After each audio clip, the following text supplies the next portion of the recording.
One pleasant way to unveil the mystery of consciousness is to compare it to an ocean of three aspects: the surface, the ocean itself, and the ocean floor.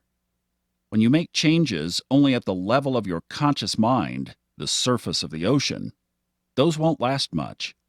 You may change your superficial thoughts and actions in daily life, but if the underlying subconscious is not changed, you may soon revert back to your old state. In your subconscious, you have stored emotions, core beliefs, and identities, or roles. Changing one self-image will therefore change 10 emotions, 1,000 thoughts, and 10,000 actions. The subconscious is what records and stores everything throughout life. It can be a rather chaotic and unrefined place, as you have surely noticed in your odd and confusing night dreams.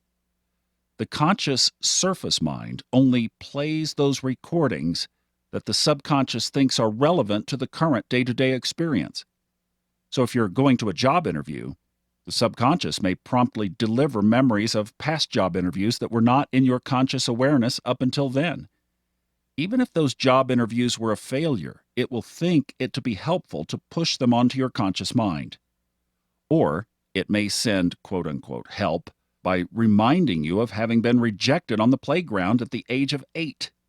You wanted to play with a group of kids, and they told you to get lost. So now, going up the elevator of that high-rise building to meet your new potential boss, you suddenly get a queasy feeling, some rejection fear. You may not remember the playground scene, but the rejection fear is still there.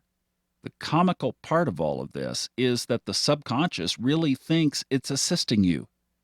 Or if your subconscious is full of memories of victory, you'll be going up that elevator feeling light and bouncy, looking forward to the meeting, being eager for the next grand slam. I recall a coachee of mine, a woman who could not find a partner or marriage, no matter how hard she tried. She'd starve herself to look more pretty, visualize the man every day, go on countless dates, change her approach, etc.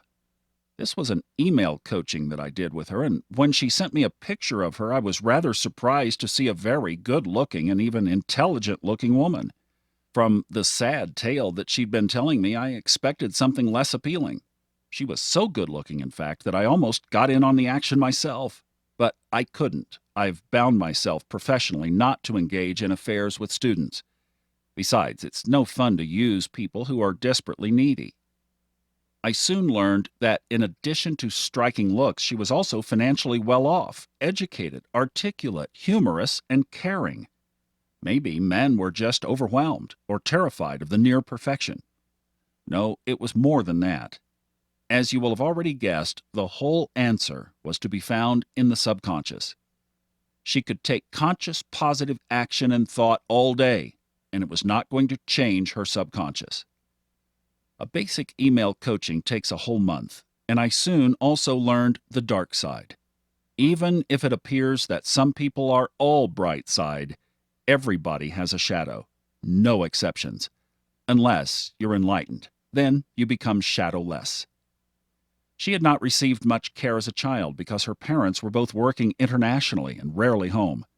They cared so little that she had to raise her younger sister almost single-handedly while she was still a child herself. The few times she actually saw her parents, they were often fighting, sometimes violently. The subconscious, an ever-meticulous and reliable recording device, took note of all of these events and then concluded marriage is no good. So now, decades later, despite convincing herself that she wanted to marry, was ready to marry, committed to marry, her subconscious would not agree.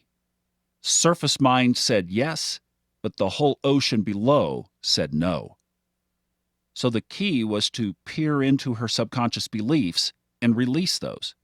Not an easy task, as people will do much to avoid looking where it most hurts. But once accomplished, she attracted the right man fairly effortlessly. But until then were the signals she was sending out to men. I don't want a relationship. Relationships are painful. Another signal she was sending out was nobody cares for me. Why? It was because her parents didn't care for her when she needed it most. Strange fact that kind of all confirms this psychobabble was voiced by Freud. 6 out of 10 people who see me for coaching did not receive enough love as children.